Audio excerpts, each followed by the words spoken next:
environment. Mahalo for your time and attention.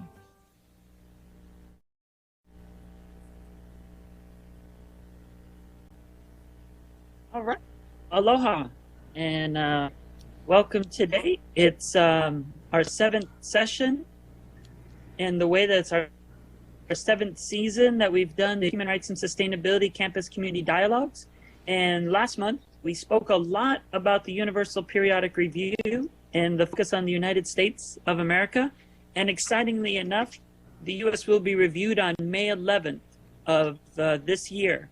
But before then, there's a whole lot of UPR diplomacy dialogues and country consultations, which we talked about last week. And I'm actually in New York working on those this week. And what we'll have is we'll have a meeting tomorrow at City University of New York with Columbia University, and we'll be coordinating as well with Hunter College and Roosevelt House to organize a series of diplomacy dialogues and country consultations in New York City that'll take place in March, on March 27th, as well as April 17th.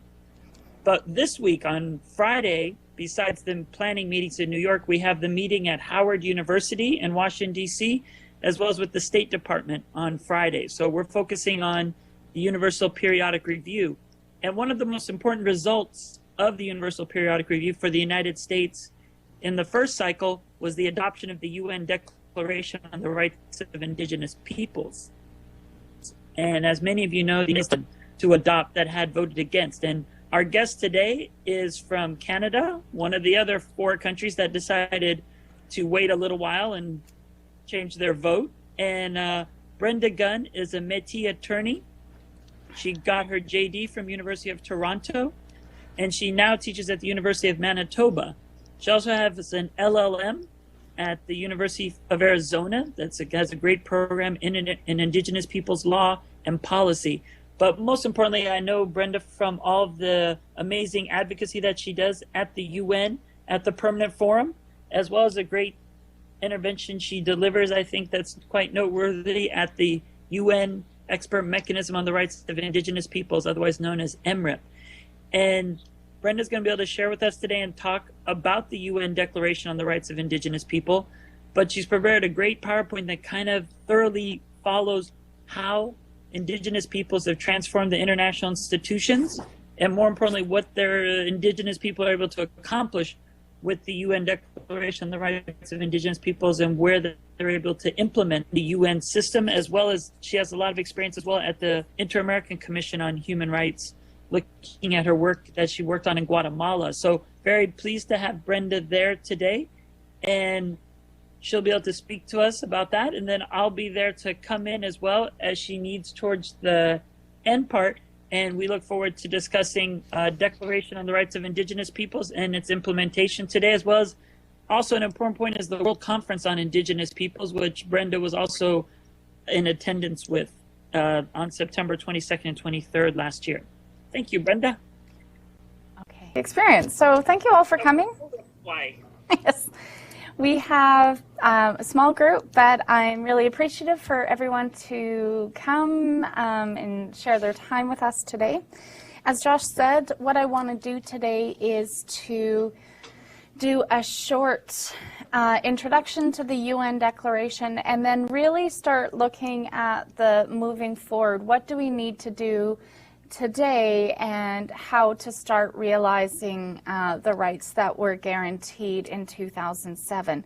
So I do have a brief PowerPoint, and I believe it's all working in this, so everyone should be able to follow along. But I just thought I would very quickly provide a short context that the UN Declaration actually comes from a very long history of Indigenous peoples turning to the international arena to try to engage and move their problems outside of just sort of the state sphere. So we see in 1923, a Haudenosaunee chief from Canada traveled to the League of Nations, followed by a Maori leader. And then it was really mostly in the 70s when we start to see Indigenous peoples' issues begin to get some traction in the UN, and various issues and reports start coming out. And so, as well as sort of this work that began early on, we also have what the UN calls decades, where they sort of highlight various issues. Sorry, I'm going to stand. I feel odd sitting. We have various decades where the UN is starting to focus on Indigenous issues. So as part of its work in developing the UN Declaration, it was also engaged in other work to try to promote and protect the rights of Indigenous people. So they weren't just working on the UN Declaration, there was other issues. So the first decade was from 1995 to 2004, and then a second decade occurred because they had hoped the UN Declaration would be finished by the end of the first decade, but that was a little overly ambitious. So then a second decade was decided.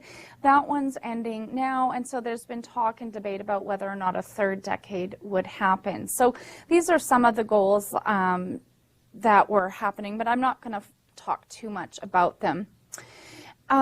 But as we talk about the UN Declaration, I think it's important for people to understand international law a little bit so that they can see where the UN Declaration fits within the broader world of international law. So we often have this divide between hard law and soft law. Hard law is all those binding treaties, customary international law.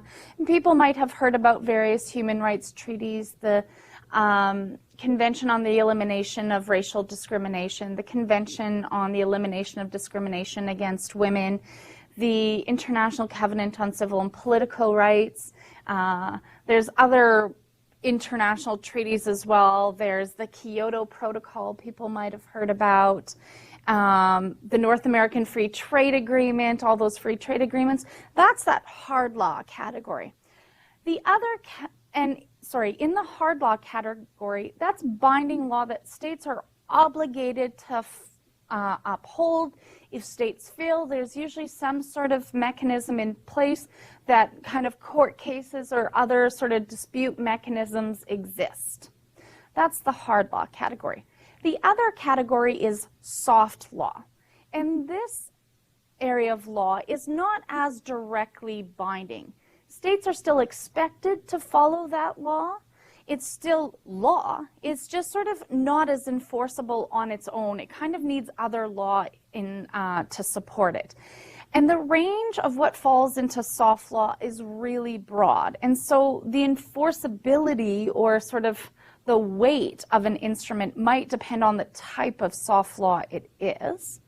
So one of the sort of strongest types of soft law might be a General Assembly resolution. And that's where we have the UN Declaration falling in, is a General Assembly resolution.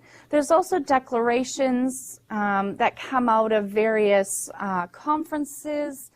There's reports out of all the various committees. So Josh was talking about the Universal Periodic Review. That'll release a report and talk about how the U.S. needs to fulfill its human rights obligations. So that kind of report that's talking about U.S. obligations, that would be soft law. So it's really broad, but what we start seeing is even though we have these categories of hard law binding, soft law not binding in and of itself, there's starting to be much more blurring or fluidity between the categories. And we see less of a focus on what is the type of instrument, but rather trying to understand more broadly the obligations that states have. So this is important, I think, when we talk about the UN Declaration on the Rights of Indigenous Peoples, because sometimes people try to say, oh, it's just a declaration, it doesn't mean anything. And I think that's really devaluing what the declaration was about and why the UN agencies and states and Indigenous peoples fought for so long to get it finished. So it does have weight, it's just not the same as, say, a human rights treaty that states are signing and ratifying, etc.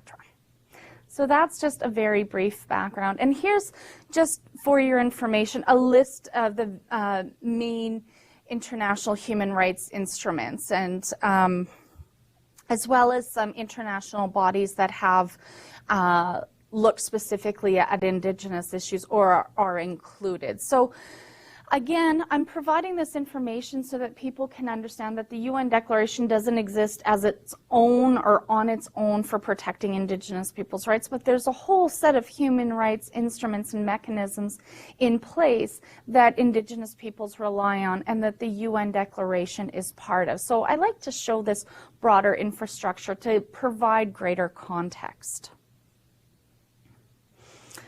So one of the things when Canada voted against the UN Declaration, they tried to say, whoa, we're not ready to have a vote at the General Assembly. This is moving too fast.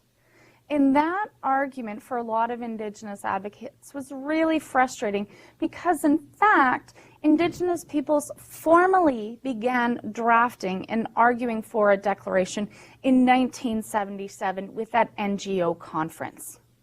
Okay, so if 30 years is moving too fast, I'd hate to see what slow looks like to Canada.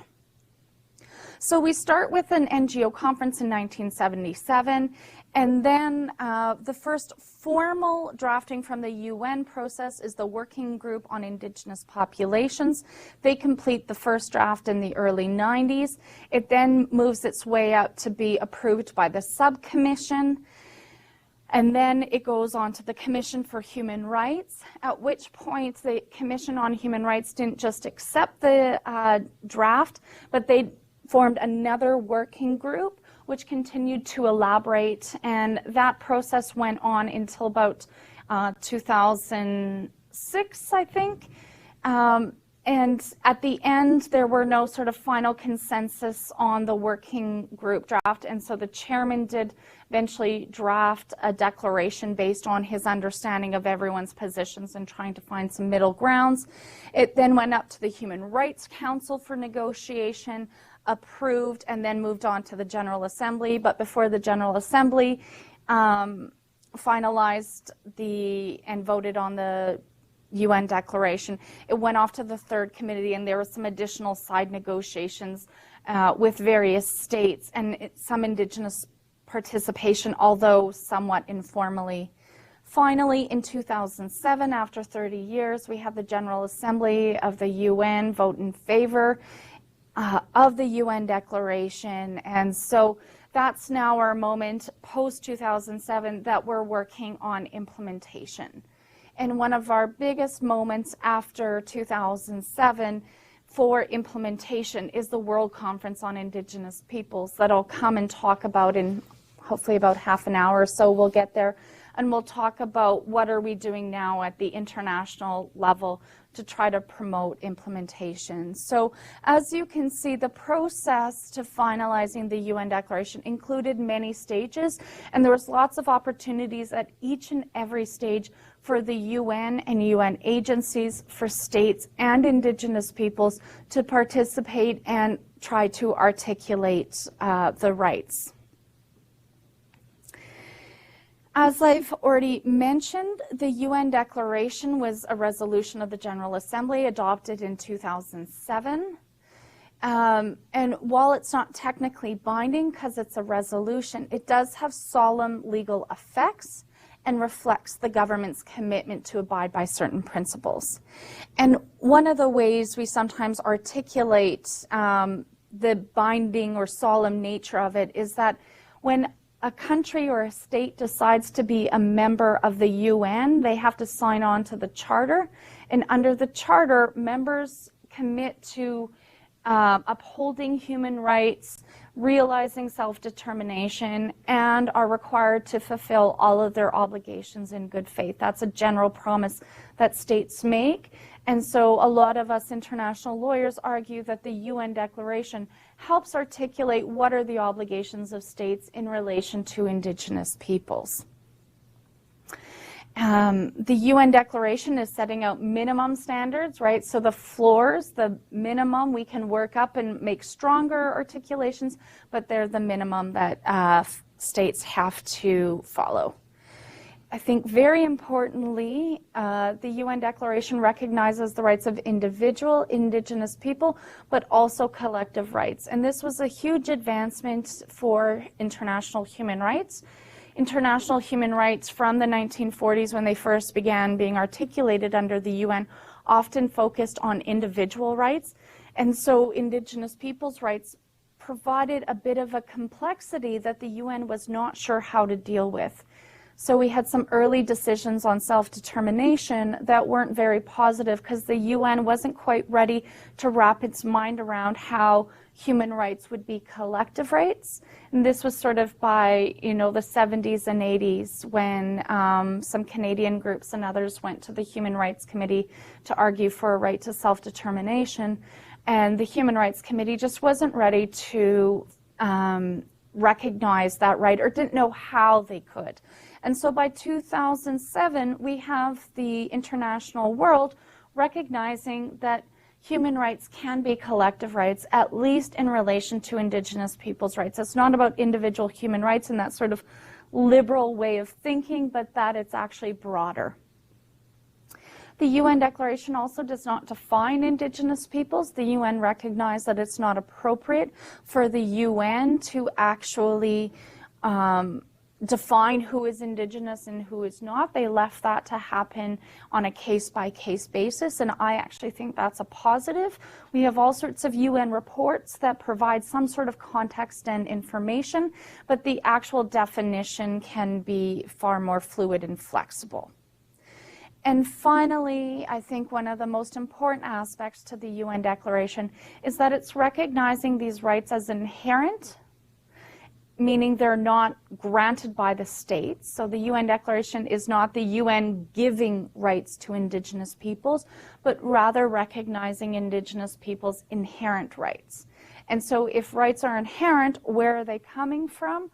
Well, we can turn to Indigenous people's own customs, laws, and traditions to understand what those rights look like. And so for me in my work, that recognition of Indigenous laws and the role of Indigenous laws and customs and traditions to understanding rights is very valuable because it moves us away from sort of state law, Canadian law, American law, Hawai'i law, to actually looking at Indigenous laws to understand these rights.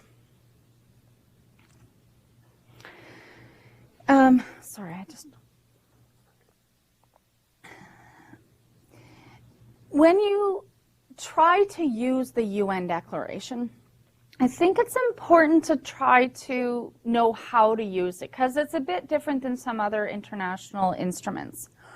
And so I think it's important to try to interpret the UN Declaration in line and in relationship to other international human rights and other international instruments, because there's a lot that we can draw on and we want to make sure that whole body of law is moving together. So, when we're trying to understand the right to equality or what have you, you can look to some of the other international human rights instruments and try to see how they all work together to understand a right. But I think another way that I try to interpret the UN Declaration is to understand, why do we have this declaration? Why did Indigenous people spend 30 years at the UN trying to articulate their rights and get the UN to recognize those? And why did the UN engage in that process and the states involved as well?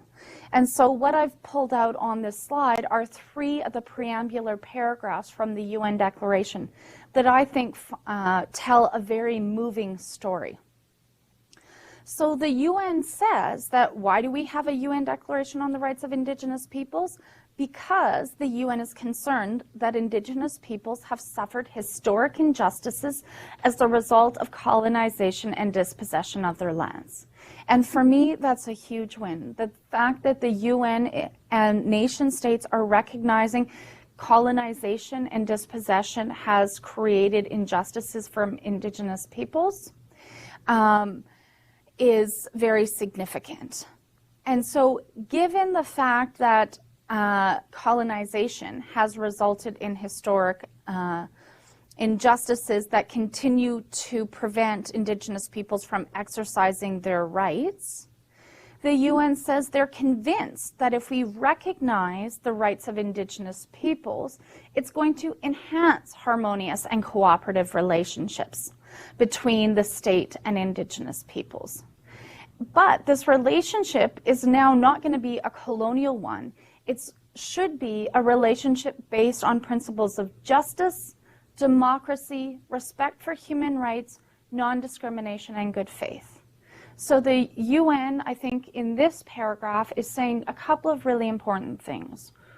One, it says that recognizing rights promotes harmony.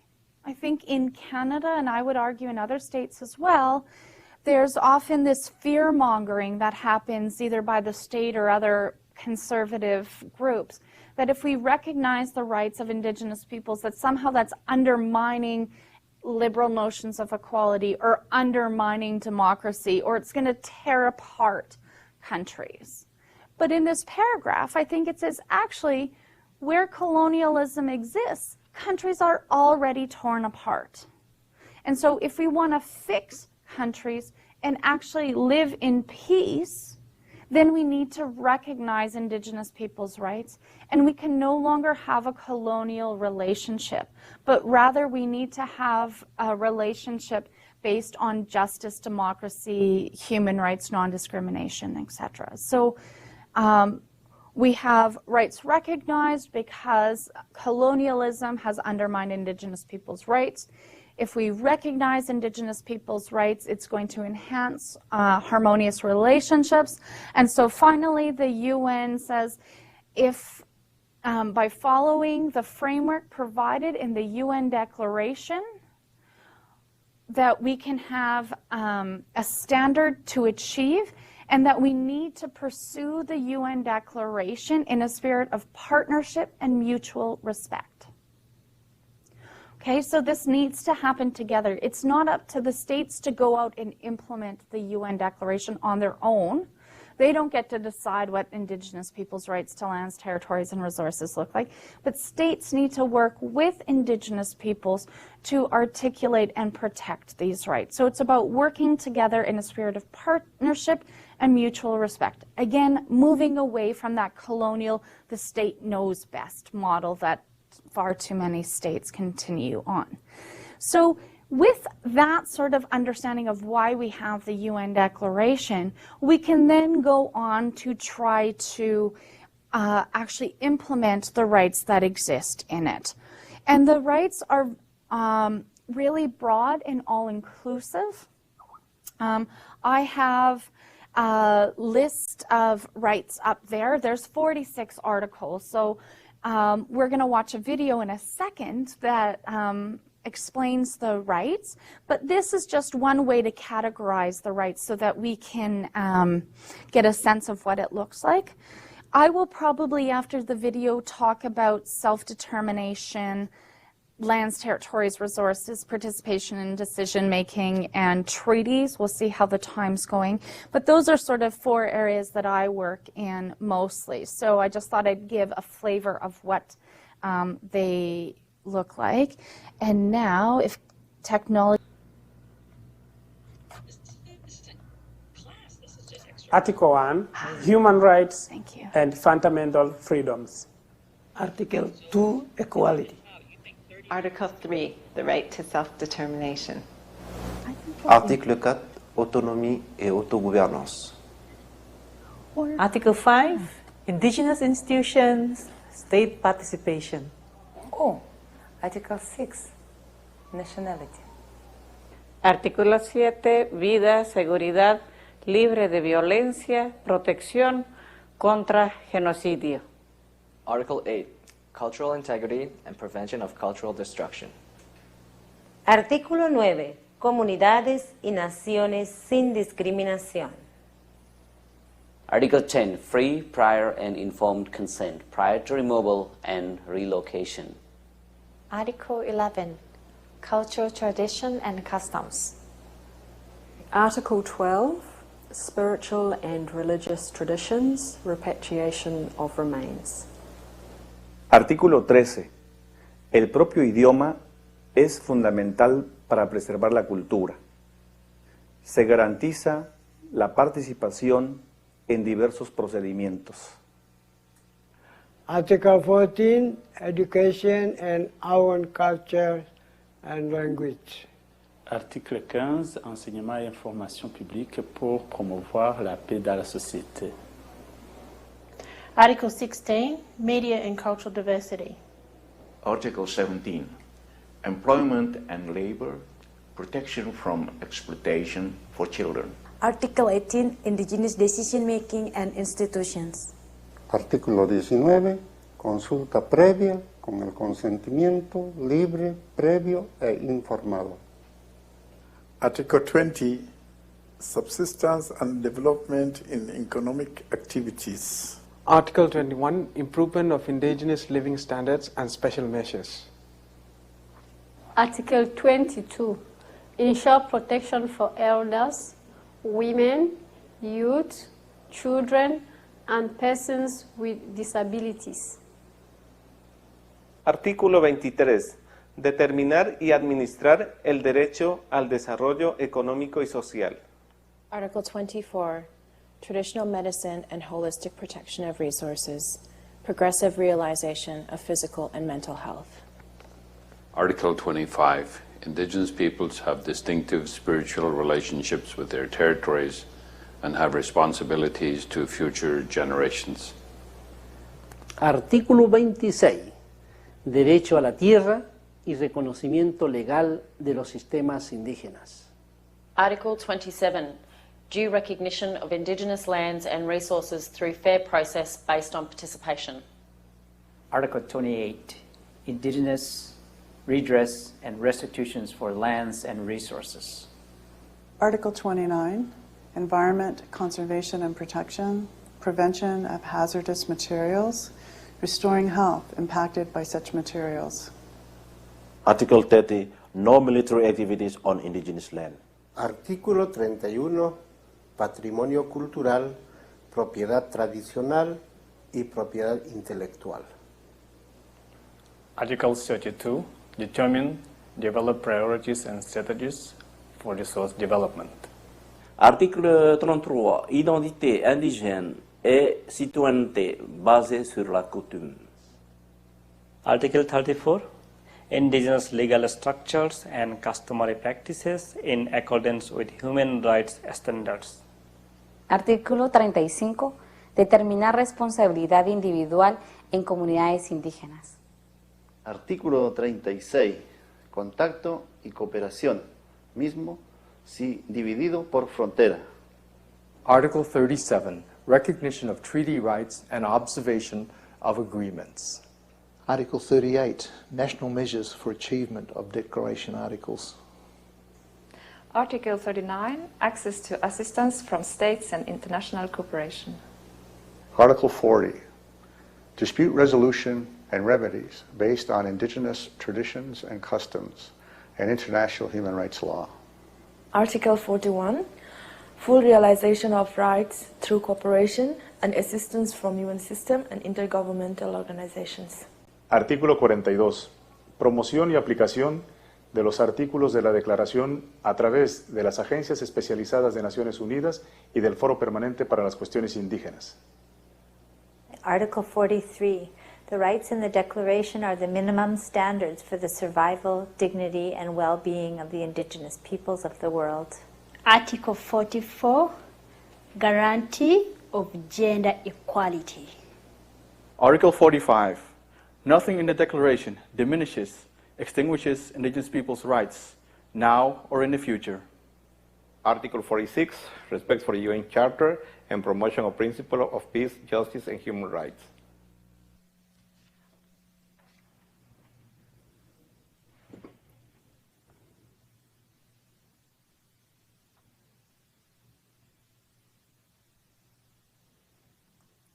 Okay. Oops, that's done. There we go. So that was just a video that was produced to have Indigenous peoples from all the world explain in a bit more of plain language what is all contained within the UN Declaration. So you can see that it's very broad, all-inclusive, really covers, I think, most aspects of Indigenous people's lives. As I said, I'll maybe spend a bit of time talking about some of the issues that I've focused on most in my work. But briefly, Articles 1 and 2 talk about equality and non-discrimination. So Indigenous peoples are to have the same rights as all other peoples in the world. And by same, I don't mean sort of identically the same. Everyone sort of has to, have the right articulated in the same way in that form equality sense. When we talk about equality, we're talking about substantive equality, and that idea that sometimes extra steps might need to be taken to protect someone's right in order to have an equal or just outcome.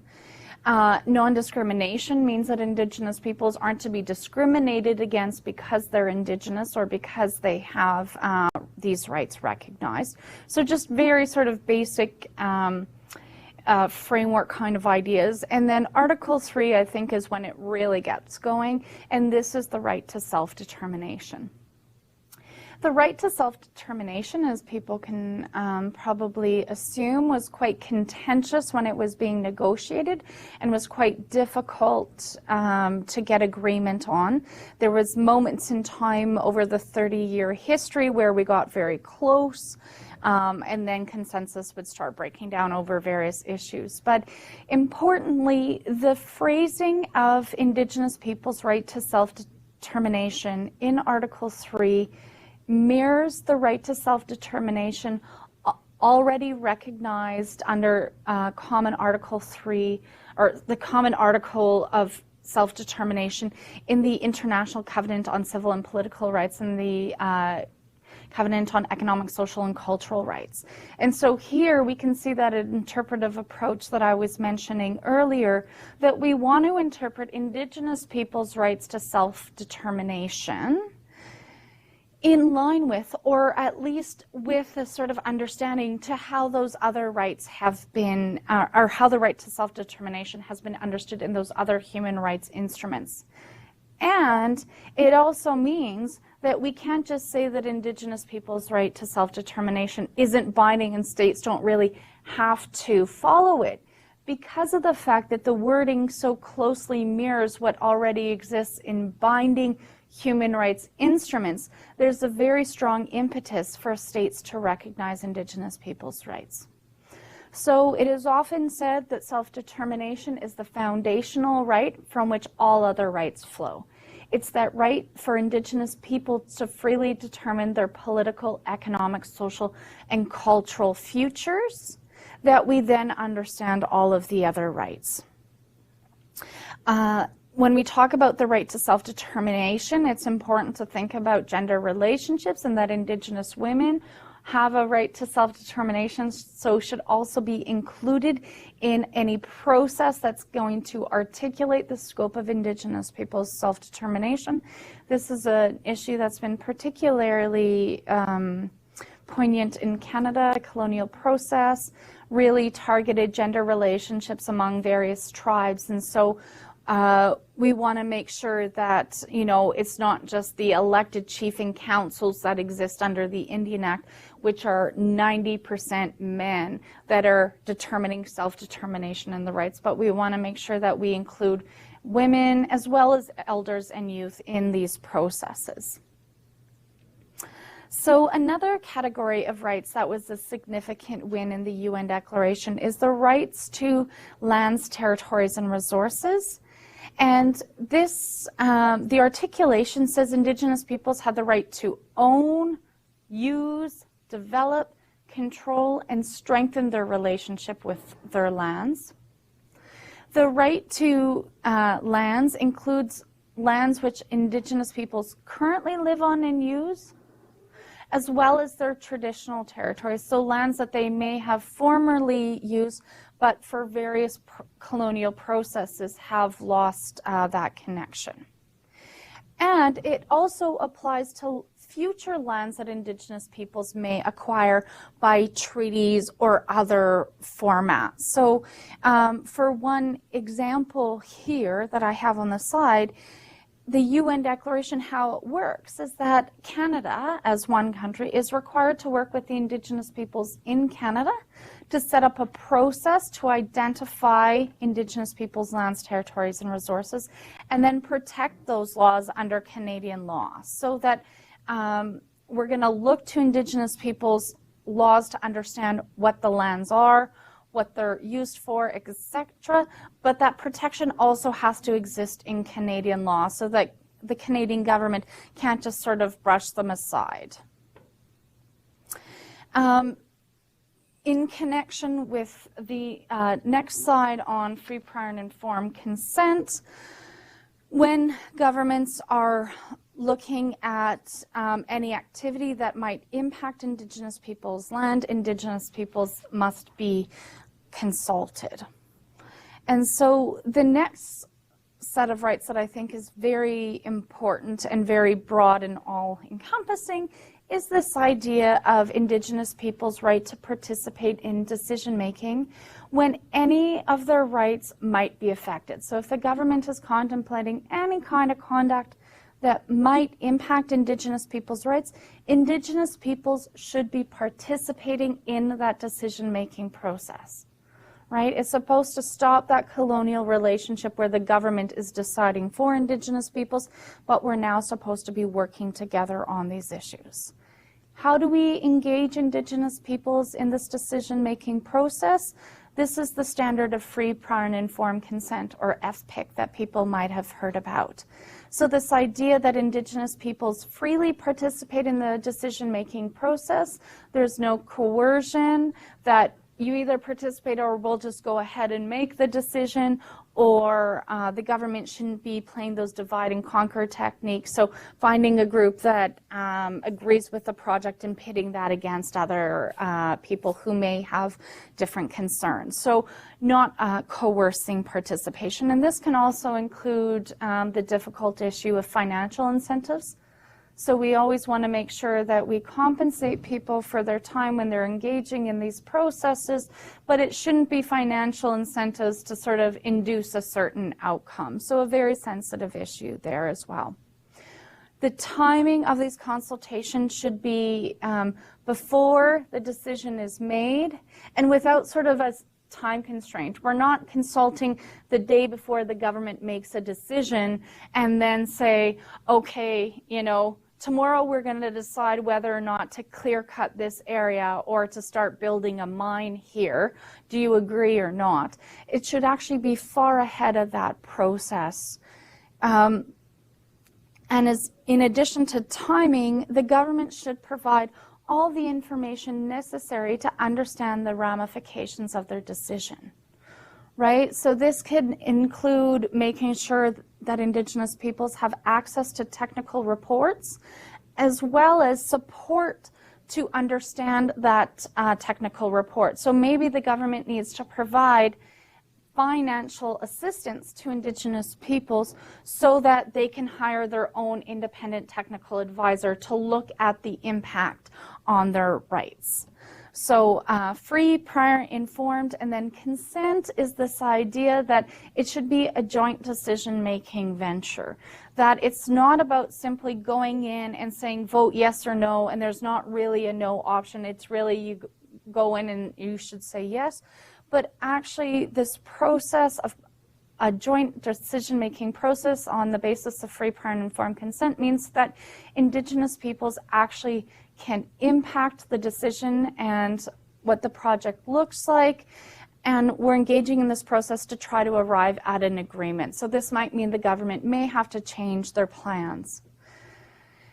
Importantly, the UN Declaration also recognizes that Indigenous peoples' right to participate in decision-making should also follow Indigenous peoples' own process of decision-making. So this can be traditional protocols for however decisions would make, or however Indigenous peoples decide. So it shouldn't be the government saying, we're consulting you in this way, you come to this meeting at this time and you have to tell us an answer by the end of the meeting. It may actually require the governments to find out how an Indigenous peoples would come to a decision and follow such process. Again, we want to make sure that we're including women and where appropriate, elders and youth in the process as well. Maybe just a final set of rights is this idea of treaties, agreements, and other constructive arrangements. While this is a bit of a mouthful, I think it's important because it's very broad in what it's talking about. It's not just talking about formal treaties or instruments that we called treaties back in the 1800s or what have you. It can include other modern day agreements as well. So the UN Declaration says that these treaties, agreements, and other constructive arrangements are matters of international concern, so that the UN has an interest in ensuring and potentially overseeing the implementation of these agreements. And it also, the UN Declaration says that in certain circumstances, these treaties might have an international character.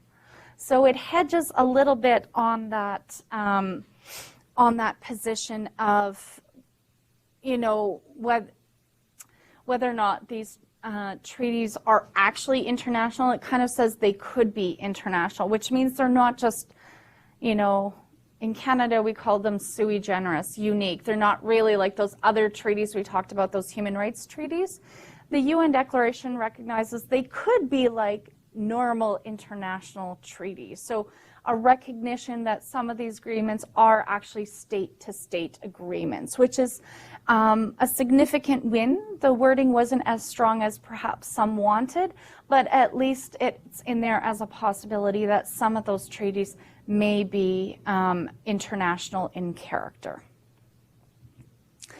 And then just finally, in case I haven't highlighted it enough, the UN Declaration recognizes that all rights are guaranteed equally to Indigenous men and women, and in particular highlights the issue of violence against Indigenous women, and that we need to work on addressing violence against Indigenous women. People may have heard about the situation in Canada of murdered and missing Indigenous women and the problem we have there. So one of the significant wins, I think, that occurred in the UN Declaration is recognizing the particular issue, and that we need to work to address it, in part that if Indigenous women are going to have or realize or be able to have the same social, economic, and political rights as Indigenous men, we need to address the potentially violent and unequal relationship that exists.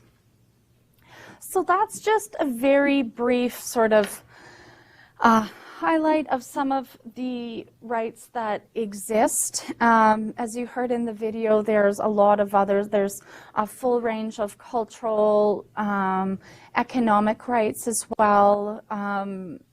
But again, that's not the area that I work in as much, so I chose to sort of highlight these as some of the main issues. But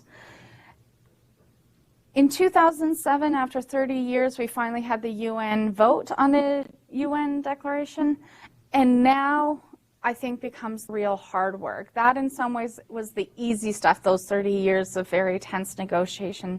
Now we have the difficult job of trying to implement the UN Declaration. And Josh and I have been working for a while trying to write a paper that shows the sort of need for a multi-pronged strategy where it's not just about states or the UN or Indigenous people who have the obligation to implement the UN Declaration, but it's really everyone. So at the international level, we have all of the UN agencies, we have these specific Indigenous mandates, so the Permanent Forum, the Expert Mechanism, and the Special Rapporteur. We have all the treaty monitoring bodies that are overseeing implementation of the various human rights treaties. all of those agencies have an obligation to ensure that their work is upholding and promoting the UN Declaration. We also see work happening at various regional organizations. So the African Commission for Human and People's Rights has done work that has looked at how, whether or not there's Indigenous peoples in Africa, and in fact they concluded that yes they are, and so the UN Declaration does apply and is relevant to Africa, and so the African Commission is starting to turn to the UN Declaration on the Rights of Indigenous Peoples when articulating and understanding rights in Africa. We also have the same thing happening at the Inter-American Court of Human Rights and Inter-American Commission of Human Rights. Those are the acronyms there under regional. We also have a whole host of organizations at the national level that have an obligation, I think, to implement the UN Declaration. I think domestic courts should be looking to the UN Declaration when articulating and recognizing rights of Indigenous peoples. It's a really important interpretive tool for us to understand what state law should look like. Legislation should also be compliant now with the UN Declaration, so every time a state is passing new law that impacts Indigenous peoples' rights, they should be turning and ensuring that it complies with the standards, the minimum standards, that are set out in the UN Declaration. NHRIs are national human rights institutions. So in Canada, we have the Canadian Human Rights Commission, for example, and they're starting to do some work on ensuring that they interpret Canadian Human Rights Act in line with the UN Declaration. It's a very slow process, but at least they're starting to undertake that work. And so I'm not sure actually, is there a national Human Rights Commission for the U.S.? I don't think there is there? I think there's various state organizations that, or states that have Human Rights Commission, and I worked with maybe one in Maine or something like that that's interested in some of this work. But I think another really important aspect where implementation occurs, I think, is actually education. And in my mind, this is happening from kindergarten, preschool, all the way up to university level. And so I'm always happy to go places and talk about the UN Declaration so that people can understand what it means and start recognizing what do we need to do to recognize and protect Indigenous people's rights, and try to take away some of that fear that exists with, what's going to happen in Canada if we recognize Indigenous people's rights will sort of all fall apart, and helping to try to alleviate some of those concerns. So I think education is probably one of the biggest areas where we'll actually see significant movements on implementation, because once people understand it, they're better able to then try to use it in their lives. And from that education, I think you can then move it to the political arena and start trying to get that political will within the state governments to start upholding it. And then additionally, we also have a role for Indigenous peoples and communities and tribes and to start upholding. So we have a few examples in Canada where various First Nations have actually adopted and start using the UN Declaration whenever they're writing their own laws. So I think tribal courts in the US should be taking the same approach of interpreting and ensuring that tribal laws also conform to the UN Declaration, because it becomes very difficult to argue that a state should follow the UN Declaration if tribal governments, for example, aren't following that same standard. Of course, we're not talking it's all going to look the same, but we need to ensure that we're looking to those minimum standards. So everyone has a role for implementation. Few examples. Another way of breaking this down, similar sort of slide, but just in a slightly different way. I think everyone from individual citizens who can go about sharing the information that they learn, to teachers, to corporations should be following it in their own codes of conduct.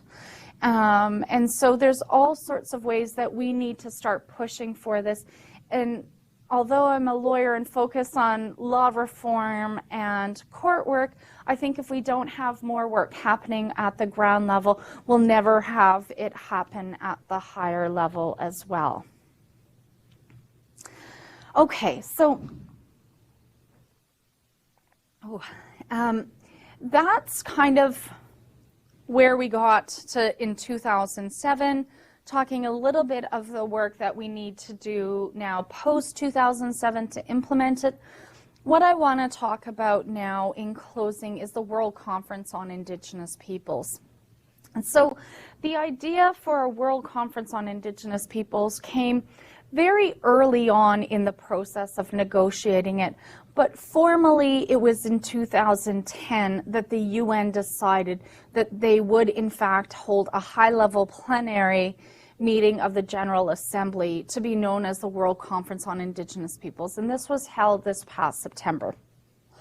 And so as soon as Indigenous peoples officially saw the resolution that yes, there was going to be a World Conference, the work began to try to ensure that any outcome document of the World Conference wouldn't undermine the rights existing in the UN declarations. So the goal for Indigenous peoples was to ensure that whatever happened at the World Conference was going to build and develop and sort of build on the UN declaration and ensure that there was no undermining it. So one of the big moments that happened was in June 2013, there was a meeting in Alta, Norway of Indigenous peoples, and this was called the Global Indigenous Preparatory Conference for the UN High-Level Plenary Meeting of the General Assembly, to be known as the World Conference on Indigenous Peoples. Like all things UN, it has to have an overly long, complicated.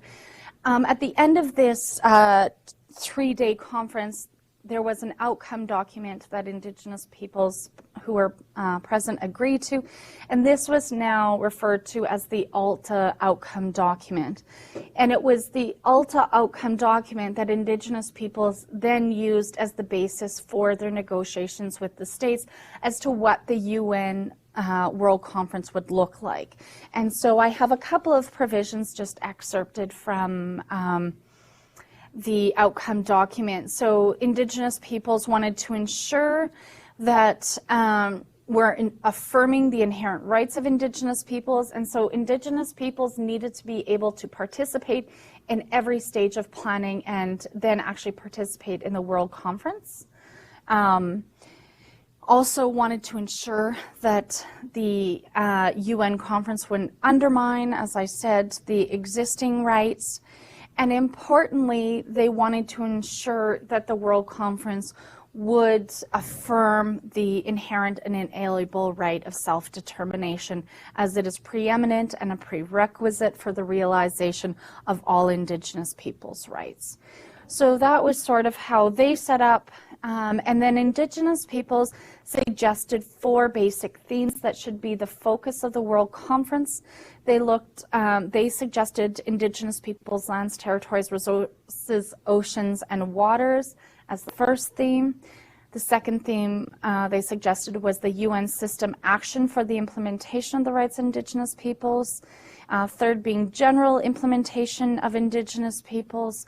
And fourth, they suggested Indigenous peoples' priorities for development with free, prior, and informed consent. So they were trying to look at sort of how free, prior, and informed consent connects with development agendas. So that was the work that happened in June, a year and a bit in advance. After that process, we had the... Why is my slides not moving forward now? We seem to be stuck.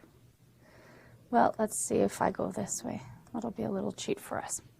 So after the ALTA outcome document, then the sort of process really began to really kind of move very quickly. So not a lot happened between 2010 and 2013. It was all very high level, getting the modalities and sort of trying to look at how Indigenous peoples would participate. But after the ALTA outcome document, we had the Indigenous Peoples Coordinating Committee working full-time in New York trying to promote the agenda and move things along. A couple of significant things that happened along the way. We end up with a consultation in June 2014 that the UN, the President of the General Assembly of the UN organized. We successfully advocated for the President of the General Assembly to not draft the outcome document on his own or just with states. And so for the first time ever, you had Indigenous peoples sit with the UN President of the General Assembly. That's usually a position that is restricted to high-level diplomats of various embassies. So we had two Indigenous advisors, Melzer from the Pacific and Myrna Cunningham from Latin America, who sat with the President of the General Assembly and helped draft the outcome document. The first draft of the outcome document was officially released in July. After that point, there were some consultations in New York where Indigenous peoples could sort of negotiate some of the language. There was 2 or 3 meetings that occurred. After that, we had the outcome document moved to just a state process. But even though it was formally just a state process, again, we had the Global Coordinating Committee there and negotiating with states sort of outside the room and trying to find the friendly states and find the states who would be willing to hold the line that Indigenous peoples wanted on the outcome document. So by the time the World Conference on Indigenous Peoples occurred in September, the outcome document was completed. This might be a surprise for people that the conference report, as it were, gets adopted the very first morning of the World Conference. It's all pre-negotiated and then just kind of rubber stamped at the meeting. But importantly set the tone. And so we have on the first morning in the opening plenary, sorry, here's Josh coming back. And we'll need to get the sound moved over to Josh for him to speak in just a moment. Hi, Josh. I'm just finishing talking about the World Conference. So we have the outcome document being adopted by consensus. I think that's very important. All the states agreed to the draft or the outcome document that had been drafted. We had the embarrassing moments again for Canada choosing to explain its vote and saying something about concerns about free, prior, and informed consent. It was very poorly looked upon by other states, and I continue to be embarrassed by my government and try to get them to take better positions. But it was very interesting to see Canada was sitting with the Holy See. That was our only friend that day. And Canada tried to tell me that they were the only ones brave enough to express their concerns, and I said, well, that or maybe you were the only ones not willing to have faith in the process and deal with those concerns later on. But so brave and fast. So brave and fast is what... Josh, you don't have your sound yet, so you're just talking to me right now, and I love it. So Canada takes its position. We then, after that opening plenary, then you moved into roundtables for that first afternoon and the second morning. You can see that Indigenous peoples weren't 100% successful in the themes that they wanted, but you can see similarities, and so I think that's significant. While the the fourth one wasn't development and free, prior, and informed consent, you could see that there was connection to the post-2015 Sustainable Development Agenda. We do have lands, territories, and resources. We have implementation and UN action. So I think actually Indigenous peoples were quite successful in setting out the terms for the UN, or the World Conference. And I'm just hoping that the tech guys can come out soon to get Josh and the Skype set up for sound so that he can talk in a moment about the optional protocol. But a couple of important things have now come out from the World Conference on Indigenous Peoples.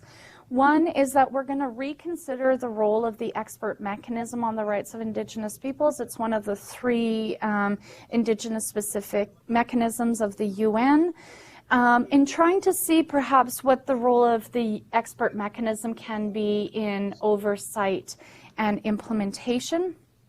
We also have the Secretary General of the UN designate the Undersecretary General for Economic and Social Affairs as a senior UN official to coordinate the world action to improve the well-being of Indigenous peoples.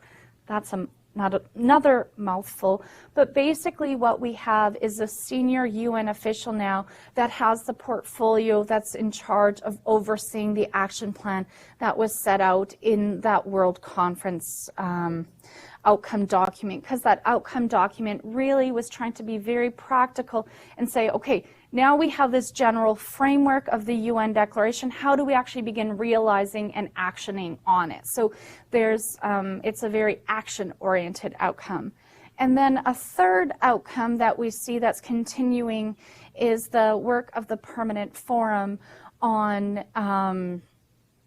trying to look at whether or not there should be some sort of optional protocol that exists for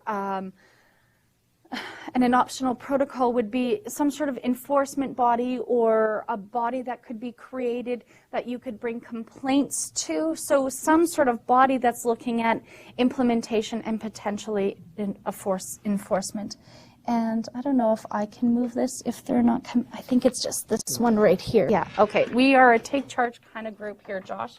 Oh, that's okay. I think we've got it now. Josh, I think you're now connected, and I'm going to switch you over onto the screen now, and they should all be able to see you. Okay. So if you want to take over and talk about the meeting Sure. in New York in January. Yes. So I was fortunate enough to be able to attend the UN expert meeting that took place just last month in January. And the main thing we were focusing on in January was coming up with a couple of papers written by different experts to actually look at and discuss and think what are some of the different ideas for initiatives related to the language that came out of paragraph 28 of the World Conference on Indigenous Peoples. So that was quite significant and very important to get everyone together. The interesting thing about it is kind of a good example of what was able to be done by Indigenous peoples with the Declaration. And I thought you did a great job at definitely pointing out the paragraph that recognized colonization and the harms that came from it. And really, if we look at what we're calling for in the future, that colonization would be replaced with cooperation. And with the cooperation, there was a new relationship, a relationship based on rights. And it's a rights-based approach to a future on how we're going to all live together and what way to move forward. And that's the strength of the Declaration. And now the Declaration, as you talked about quite well, I thought, discussing soft law, was also the idea that what came out of the meeting. So the meeting is another example of ingenuity, where Indigenous peoples are trying to create an optional protocol for a declaration. And as you talking about CEDAW and CERD, normally protocols only go to amend and add for individual petitions to those core treaty bodies. So the idea is saying we don't need to come up with the convention to start having an optional protocol to begin the dialogue where states can submit their record to the global community, and that there'd be a group of people that would look at that. So there are a couple of ideas, and I'll just talk about the structure a little bit so we make sure we have enough little time there, as I know 7 minutes is approaching. But the exciting thing, when you look at what they were talking about, they had a couple ideas. One is we'd follow the typical pattern now with 5 members from all 5 of the regions of the UN. But the other exciting idea was that the chair of the CERD committee, as well as the chair of the Human Rights Committee, on top of 3 other people would serve on the committee. So that was actually a proposal that was written by the Sami representative, Matthias Auden, that tried to propose that. And then you had the chair of CERD, Francisco Calle, who's also on the International Indian Treaty Council, discussing how, according to their mandate, they can't serve in 2 different roles at the same time. So it is a great example of, let's get together, let's try to get common positions, and then let's coordinate a strategy on ways to move forward, so that this World Conference that you're able to share wasn't just a 2-day meeting, but after the 2 days, it's implementing each one of those paragraphs from the document of the World Conference. So this is just paragraph 28. The other idea that came out that we're looking at, on top of the 5 reps and then having the optional protocol, was also looking at how we're able to then follow up with the Declaration on Indigenous peoples and be able to make that work. So it was interesting to see people sharing what are the different strategies, what are the different mechanisms, how it can be done, and then recognizing it's definitely being very innovative, and states that were, of course, there were very pragmatic. But at the end, they agreed that there should be meetings that continue, because this decision will have to take place before at the September session of the Human Rights Council. So there's really only 2 sessions. There's the March session and the June session, and then there should be some language that they agree on at the September session for the vote. So there's actually going to be a meeting, if people are following, from March 2nd through 6th in Geneva that will try to continue the conversation started in New York. So that's kind of where we're at with that. That's where it's moving forward. And that's the latest examples of this optional protocol expert group meeting that took place just on the 28th and 29th. It survived the snowstorm. It's kind of resilient like Indigenous people. Tuesday was canceled, but Wednesday and Thursday still took place. So as we know right now, there's still snowstorms all over the East Coast. So it's just a guess if you can get in and when you ever get to leave. But I did want to make sure that we're still able to do a follow-up and speak with you today. And I want to thank Brenda as well for covering all the points that she did. And if there's any questions from Hilo, or if anyone wanted to, I thought we should do that for the final minutes. And if not, we just thank Brenda very much. And the next session we'll have is Helena Nordberg Hodge on the 24th. And she'll be talking about the important issue of local futures as well as economics of happiness, speaking about her experience in Ladakh, in the Himalayas, in human rights. Thanks. And I'm happy. A little chilly here, though. Yeah, it's cold here too, Josh. I just wanted to do that to you once, because then you could like role play, because I know you never get to do that when people do that to you in Canada. So I want to make you feel good for that one. Yes, I'm finally on the winning end of the weather debate. How did that feel? Did that feel good to say that? Like in Hawaii, like, yeah, tough here too. Yeah, that was fantastic. Good. I appreciate that. Might be my one only chance. I do have a question here in the room, and I think the system will switch and then you get on. I think this works. Okay. Yes, coming from the hard law, there was treaties listed in there. Now, what about the treaties with regards to the treaties that were made in the development of the country? Are these sort of being discussed in this whole process of going back to seeing what was actually promised and didn't follow through? Yeah. Okay, excellent. Yes, I'm being told we have 3 minutes, and I'm going to just switch you off for just off the screen for 1 second, Josh, because I'm going to I want to just go back to my slide here quickly, because I think that's an excellent question.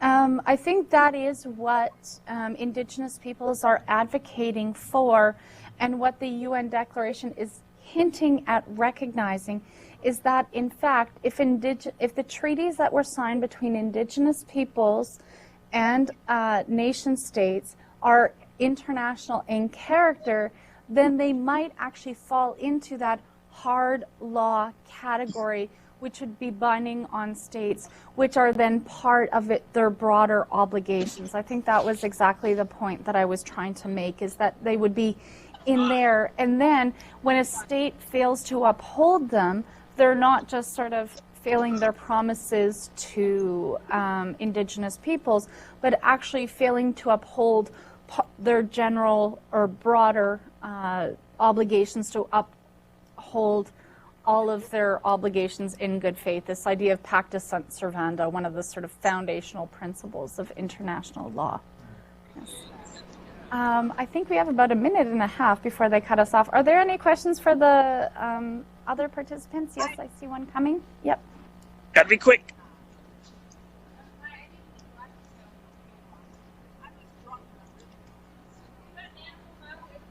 I think, is the green light on? If oh, there we go. The red light's on. Oh, red light. Can you hear me? This is from Hilo. Yes, we can. I just wanted to tell you that we're in the process of getting a CDAW agreement or whatever implemented at our county council for the island of Hawaii. You know, like San Francisco did and Los Angeles did. We're in the process of doing that now. And we wanted to try to have it all together for International Women's Day on the 8th, but I don't know if that'll happen. Another thing, we are co-sponsoring part of the Human Rights Film Festival. Gonna cut out quick. Human Rights Film Festival, which is next week. We are co-sponsoring 2 films about women on that. And that'll be on February 26th. Okay, excellent. Thank you for sharing that. That's great work happening out on in Hilo. Thank you for sharing that. I'm going to say adieu. Good afternoon. We have about 4 seconds. Aloha. Bye-bye.